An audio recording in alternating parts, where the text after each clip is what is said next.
उंबरठ्यावर हळदीचं लेपन केल्याने घरातील वातावरण छान आणि प्रसन्न होतं. नकारात्मक ऊर्जा कमी होण्यास मदत होते. देवघरातील हळद, गोमूत्र, गुलाबजल, चंदन पावडर आणि अत्तर या सर्व गोष्टींची एक पेस्ट तयार करून घेणार आहे. हळद आणि गोमूत्र घालून सुद्धा फक्त तुम्ही उंबरठ्यावरती लेपन करू शकता. अत्तर आणि चंदन पावडर घातल्याने ह्याचा सुवास जो आहे तो अधिक चांगला येतो आणि खूप छान आणि प्रसन्न वाटतं. सर्वात अगोदर उंबरठा हा स्वच्छ पुसून घ्यायचा आहे.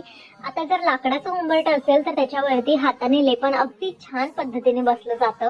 पण जसं दगडाचा उंबरठा असेल तर त्याच्यावरती तुम्हाला चमच्याच्या मदतीनेच लेपन करावं लागणार आहे. हाताने तेवढं छान लेपन बसत नाही.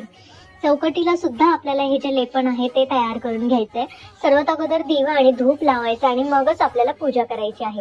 छान सुशोभित सुंदर अशी रांगोळी काढून घ्यायची आहे. तुम्हाला जर फार मोठी किंवा रांगोळी जमत नसेल तर थोडी का होईना पण रांगोळी ही नक्की काढावी. त्याच्यामध्ये रंग भरावे जेणेकरून उंबरठा अजून